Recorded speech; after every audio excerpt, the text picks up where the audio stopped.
Trigger warning. This podcast contains sensitive content and may be upsetting to survivors of sexual assault, violence, and abuse.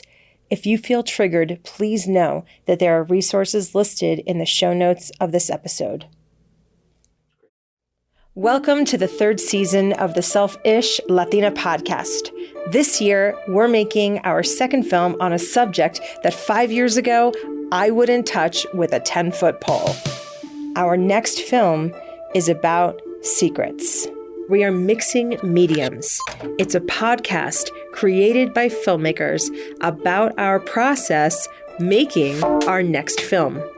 In the episodes ahead, you'll meet our characters. You'll hear our endless deliberations on structure and story and scenes, and every once in a while, you'll hear some of that movie-making magic that happens as we bring it all together.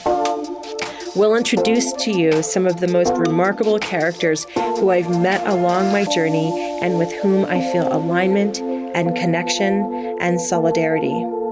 I'm Denise Delaire-Cox, and you're listening to the Self-ish Latina Podcast.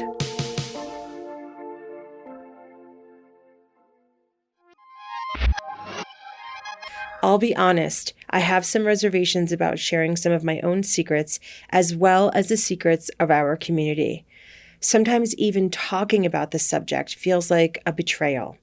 I've been in more conversations than I can count, which end in someone saying, because los trapos sucios se lavan en la casa, right? Stories of secrets and shame were the topic of countless conversations after the film was screened. At one point, it stopped being a fluke and started becoming a fact. After 2 years of having these conversations, we decided to make a film about it. Just like the sayings that have been passed down from one generation to the next, so have the cultural norms that force us to carry painful secrets individually at a tremendous cost. I'm diving into this topic out of love for our community, and my greatest hope is that we get to see the other side of this one together. The next voice you're going to hear is one of my good friends and an inspiration to me personally, Rosalia, Rivera. This scene takes place on a plane as she makes a pivotal life decision. Captain speaking. I will eventually reach a cruising altitude of 35,000 feet. And so I was actually on a plane journaling, and I took a picture of my coffee cup, which I had written on the side. It said, "My life is about to change." It's been a long time coming. Needed change to open the next chapter in my life. It's hard to let go of something that still works, but no longer serves you. Change is necessary for evolution and progress. Sending you love and joy on this beautiful Sunday. Hope you are making space for change in your life. And when it finally hit me, it was like, this is life. This is the direction, and it's not going to be easy, but this is where we need to go if you really want to do the work that you've always wanted to do.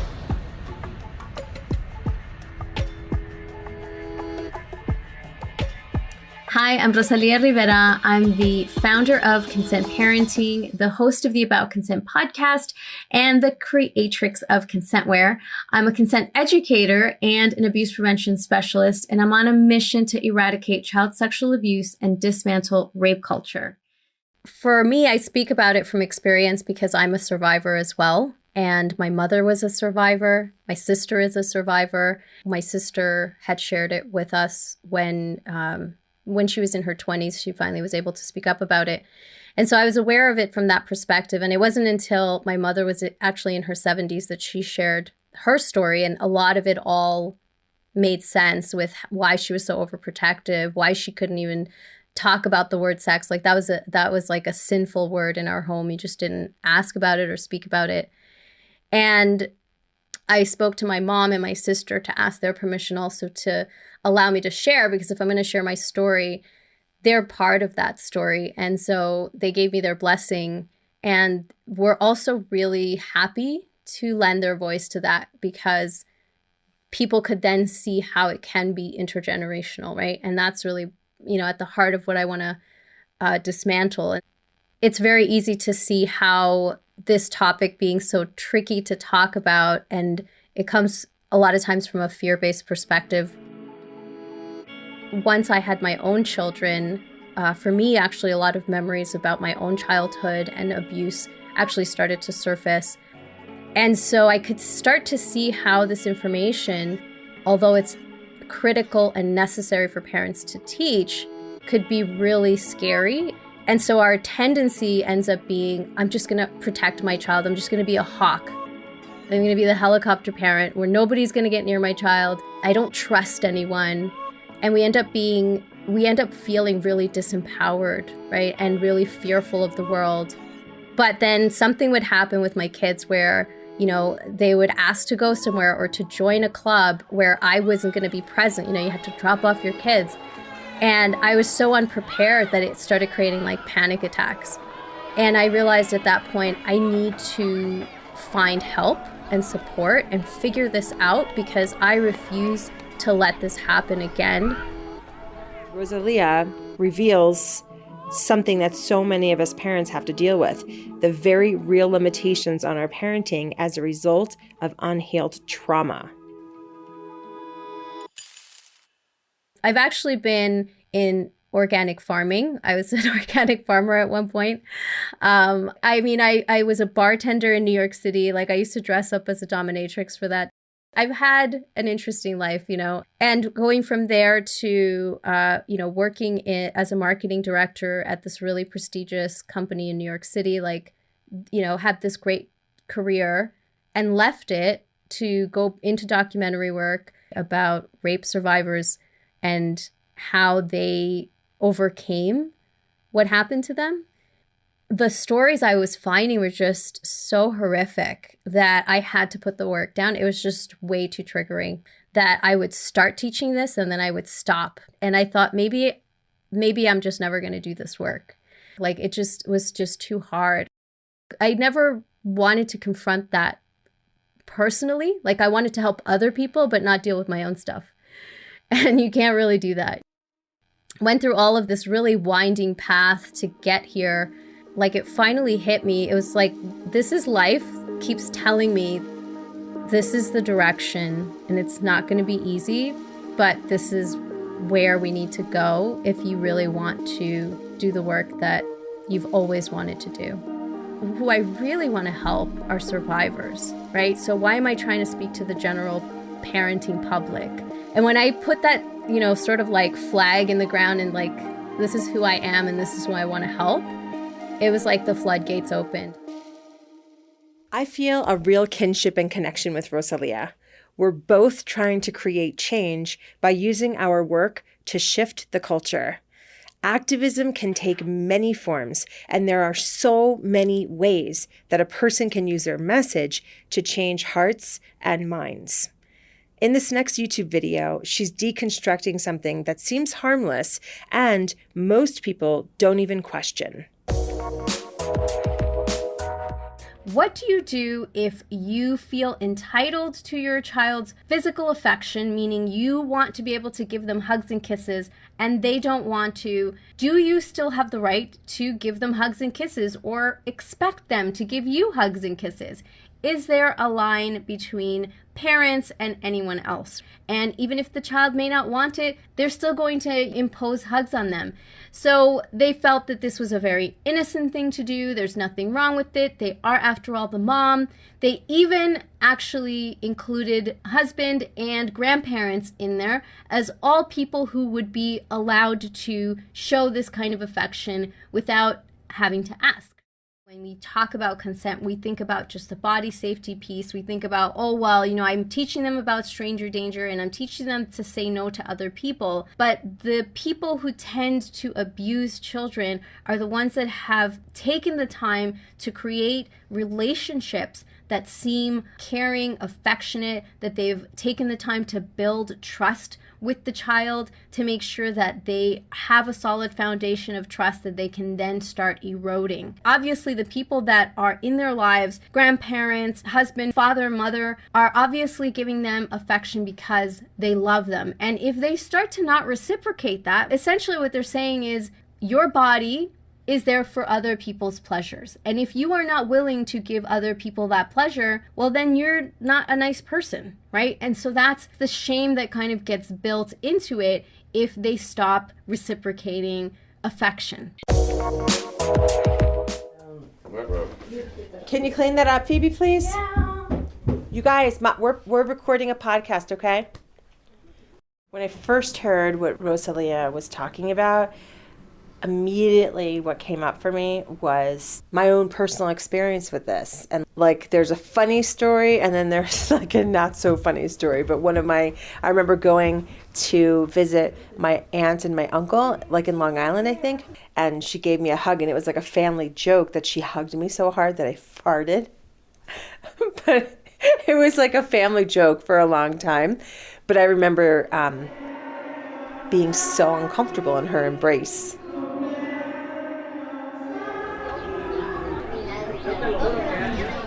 Also happen to have a family member that hugged way too hard my whole life. And it seems benign. It's a hug. I've also identified with if you say something, you're a bad person. You know, when we're saying goodbye at like family occasions, when this particular hugger, I always felt like crossed the line with me. I just started thinking about my kids and how I'd never let someone hug them that hard and hurt them. And then everybody laughing instead of people saying, stop doing that. There's just so much encoded in us that makes it so that no one feels comfortable. Even if they are uncomfortable, they don't feel comfortable saying anything to that person. When clearly I'm just like, please hug me gently, you know? And it didn't matter, you know? This is something that is this is a thing. But it's like a funny thing that this person is known for, but it's never been funny. Like maybe it was funny once, but it's not funny to be hugged so hard that you're like literally hurt or out of breath.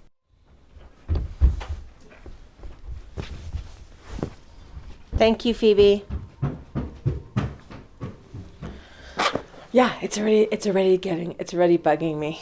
Isn't that funny? What do you mean? Just this bugs me. It's upsetting. I don't like how easily upset I am about this, because this isn't about what happened in college. This is about how I was raised, you know? And there's another thing said hugger used to do. Oh, shit. Hey, Joe, can you shut the garage door, please?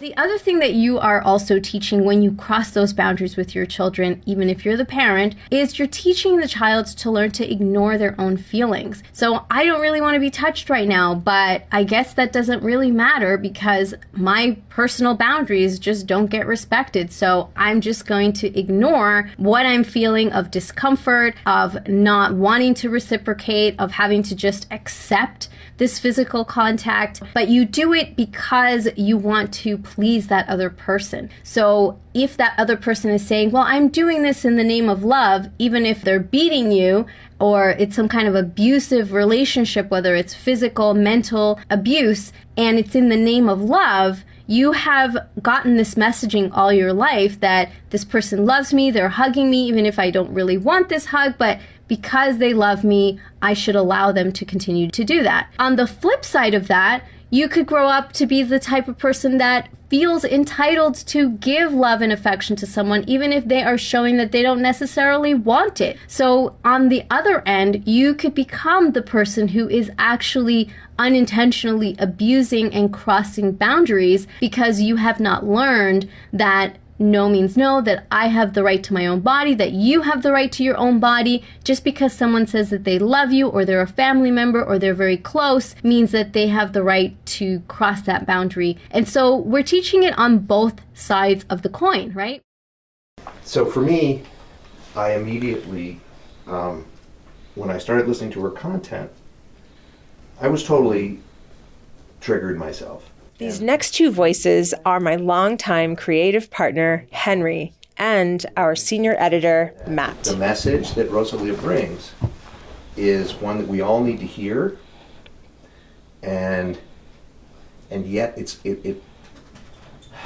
I feel like I'm a pretty good father, and I've lived a pretty good life, and feel unscathed from this kind of thing, and lucky for that.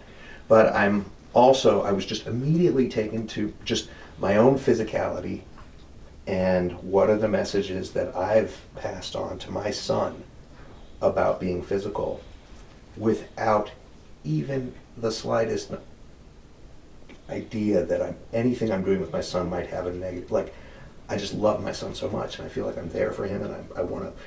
And sometimes I don't know what to say, and I just step in, and I'm going to give him a hug, and I'm just going to like be physical, and I'm not wondering if he wants the hug, you know. Mm-hmm. And missing that little crucial bit of information, it plants the seed to just act the way I think I should because of my feelings with your body, which is, I know, wrong. And I get that. And okay, so the heads up for everyone is that this is true for all of us at some level. There's something for all of us in what she's teaching.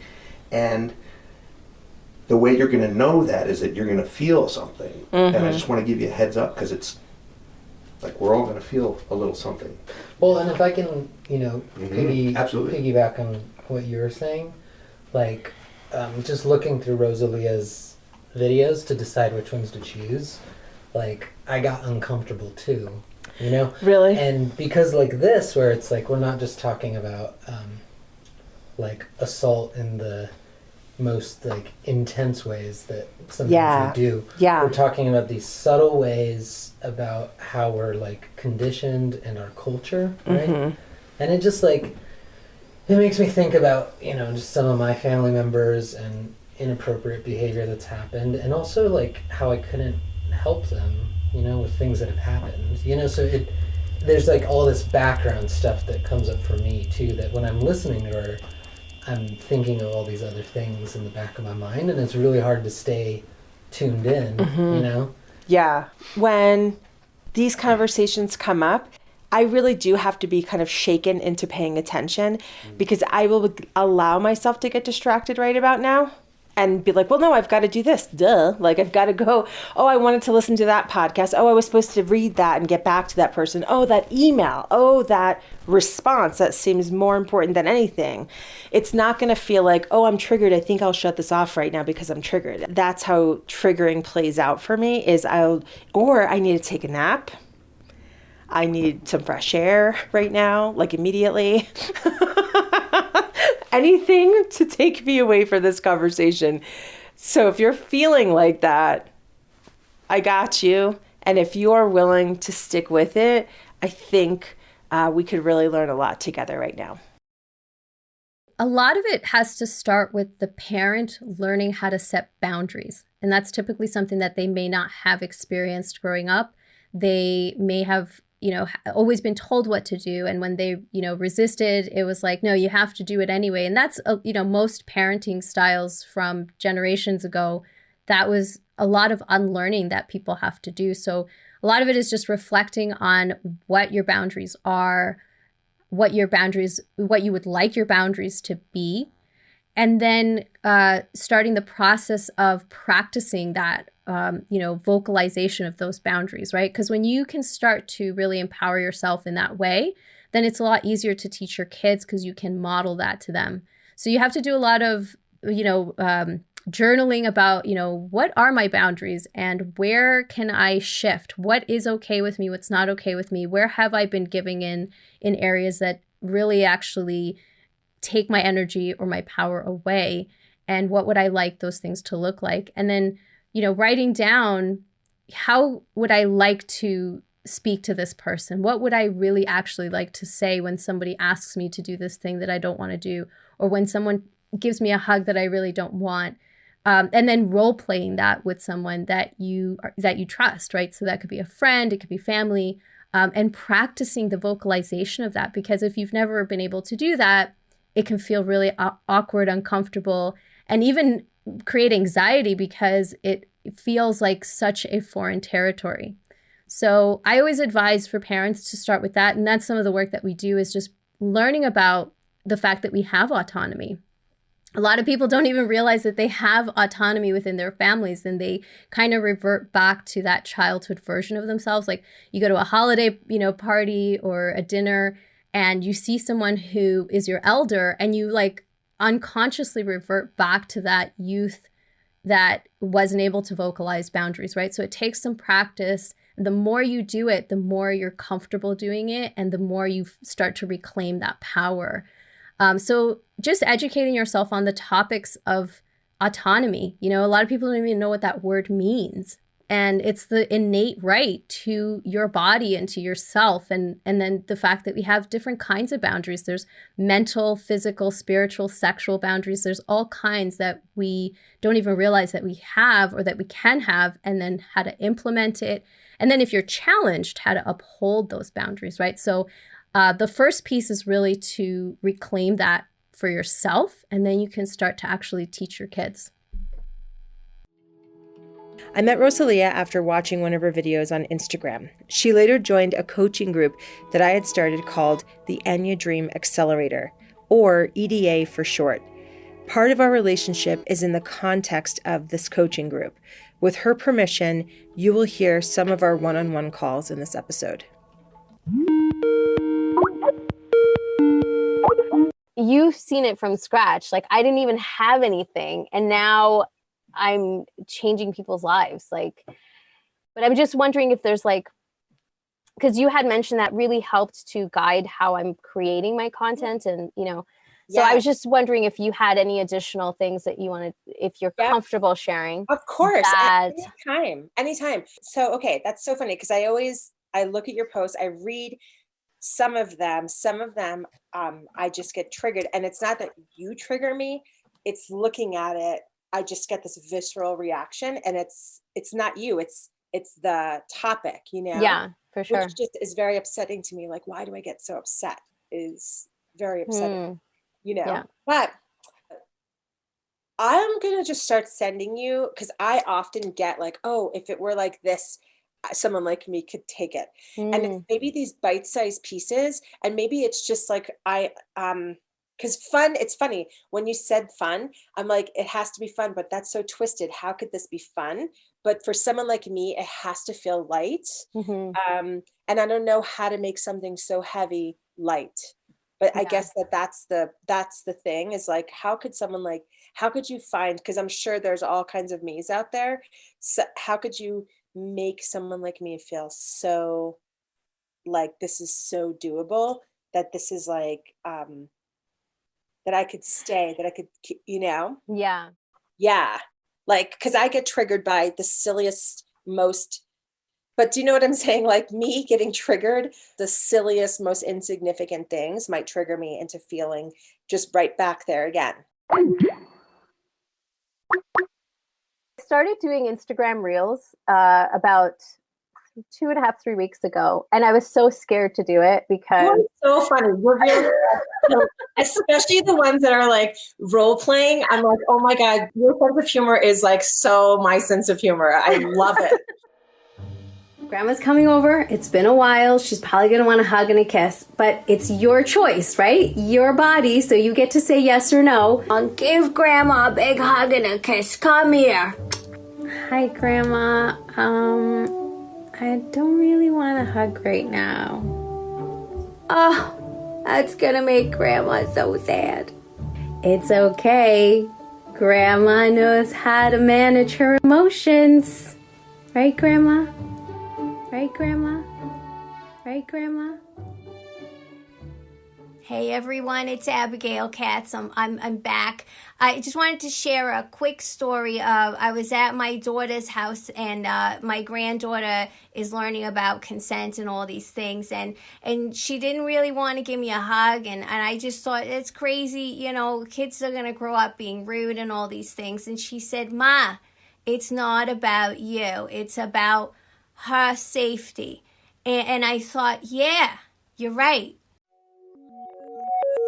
So that's the thing is that I think I'm a closet comedian. Like, I've never wanted to share that side of me publicly because I didn't think I was funny. My brother, who is like the comedian of the family, was when I was little, like he was always old, he's older. And when I was little, I would try to like tell jokes and he would shut me down and he was like, you're not funny. And I think I like developed this complex. So these reels is like a huge deal for me and they have taken off. Like I have one from like a week ago that's almost like 80,000 views. What? The one that I just did. God. So like all of them are taking off now. Like they're all like 60,000, 80,000. Because they're hilarious. But I've started doing it because like you're always talking about showing up as your most authentic self, right? Yes. And that's what people are going to love about you. And that sounds so, beautiful and wonderful, quote on Instagram, but it's like to actually do it is scary AF, right? Mm-hmm. So I started doing these reels. I was like, you know what? I'm just going to do them because at the end of the day, this will help get my message across. And that's really my goal. It's a gift to be able to talk about something so serious while you're making someone pee in their pants laughing. Like that's why okay. So many views. I have to say though, so these reels are a product of two things. One is I remember you giving me feedback a while ago. I'm like, this is such a heavy topic. Is there some way to make it more fun in a sense, right? Like it's hard to make this topic about, child sexual abuse fun, but I try to come at it from empowering positions all the time. And I thought, especially right now over the holidays, we've had such a hell of a year. Like, how can I deliver content to people that is palatable and makes them want to learn more? So yeah, I that's one of the things that I've loved about being part of the Eñye Dream Accelerator community is, your guidance and then getting the support. Like, I know that, I get feedback inside the group. We talk about these kinds of things in there and like finding ways to make it more engaging, right? Are things that I take seriously. Like I take your advice seriously because it has never steered me wrong, and again, so yeah, I that's one of the things that I've loved about being part of the Eñye Dream Accelerator community is, your guidance and then getting the support. Like, I know that, I get feedback inside the group. We talk about these kinds of things in there and like, what do you think about this? And this is what I've been doing. And it's just very synergistic energy. Our next film is about secrets. We leave scenes in here that I wouldn't have been comfortable with 5 years ago, but I am now, sort of. I'm willing to show you how much this stuff has disrupted my life. And sometimes it's going to sound a little different, though, because I need to break the fourth wall, as they say, to tell you something important. Okay, so let's keep going. Okay, so over the last few years, I've come to realize how much not sharing this or dealing with this has affected me to this day. Should I say that any differently? Yeah, so I've decided to stop keeping it a secret. All right, over the last few years, I've come to realize how much the assault and having to carry the pain of it alone has kept me from even beginning to heal. Clear, we're ready when you are. This is also the part that I'm nervous to share with you. I don't want to, if I read it slow, I start crying.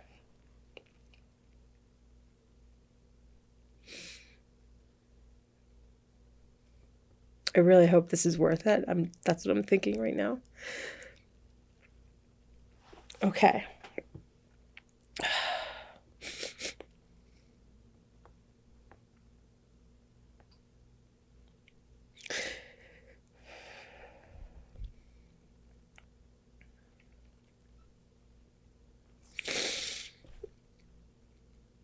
Okay.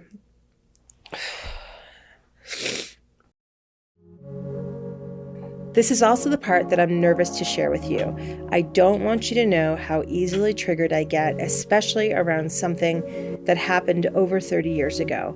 This is the part where I realized that, like Rosalia shares in the beginning, I need to do my own work. 33 years ago, I was raped in my dorm room in my third week as a freshman at Boston University. As a result of cultural norms, the majority of my family never knew the truth and believed a more convenient narrative that I partied too much that year and was forced to drop out. Over the last few years, I've come to realize how much the assault and having to carry the pain of it alone has kept me from even beginning to heal. I've decided to stop keeping this a secret. One of the things that a lot of survivors don't realize is because they don't speak up about what happened to them, they don't know that there's so many other people that have gone through this as well. And when you start to share and you hear other stories from people, like your courage to share helps others have courage to share. And when you share, you realize that there's so many people that have gone through it and they have different experiences of it. And they let go of a lot of shame because of it, which empowers them to be able to speak more about it. And when you realize that you don't have to carry that shame, it's not even yours to carry, and you put it down, that in itself feels so liberating. And it actually inspires community, right? When you see someone share and become liberated, it inspires you to take that next courageous step. And we do that through community because community can be so powerful to carry us, just in the same way that culture can be so debilitating to shame us, right? If we find the right community, it can really create a support system that you may never have had because you thought you were the only one. And then you realize there's so many more people that are going through this and they've gotten through it, so maybe I can get through it, right? So I think that inspires us to step into something that's scary with a lot more courage. Particularly myself, I can say I was raised to keep things to myself when I wasn't at my best. Like, so if I'm struggling with something or I have a personal problem, you just don't share that. That's like, you just struggle through that yourself. Hopefully you find a way out of it. And that was the doctrine that I was raised with. So looking for community, asking for help, being vulnerable were all really new things for me, and something that I'm still trying to figure out how to do, because I know how to give, but I still struggle with how to receive. And that's been such a gift to learn in EDA, that it's okay to ask for help. It's okay to share and be vulnerable, that you're supported. And it's like you feel like you're on a cloud being supported by these amazing people. So I think within the group, we've actually started to call her our madrina, like our godmother, because that's kind of what she feels like for everyone. And Denise, I totally feel like you're my madrina, and the person that I'm so excited to share some news about or to ask for advice from. And you're in my mind, when I'm thinking of a decision, like what would Denise say? And I hear you talking in the background, like giving me that advice. And so even when you're not there, you're there. And I so appreciate all of your gifts and the beauty that you bring to the world. Well, my hope for the community is that she really becomes this champion. I mean, she is a champion. She is.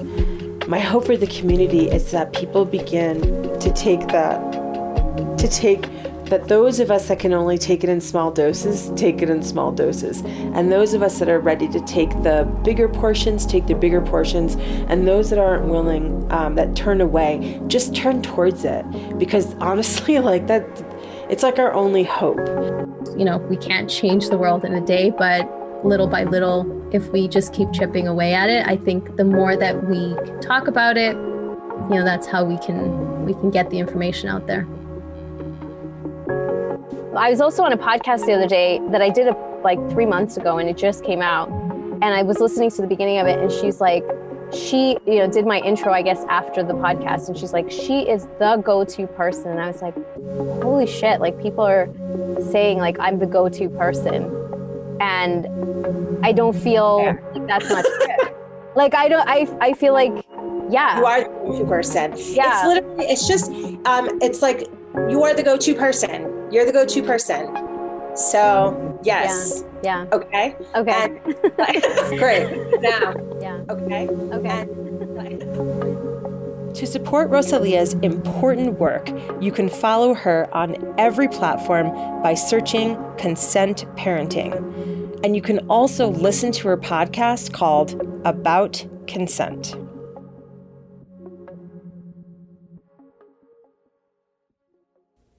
So if you're still listening, I get that this experience that we just had together just now was probably kind of hard. And I just want to acknowledge you for taking it all the way to the end. And just know some people were not able to make it through. I'd like to take a moment of silence for all of them.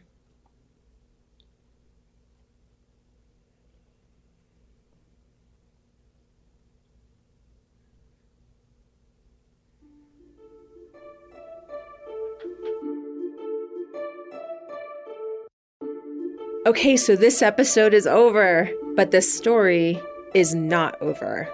As filmmakers, we love putting pretty bows on things and having them wrap up nice and neat. But the subject is too big, and our season is just getting started.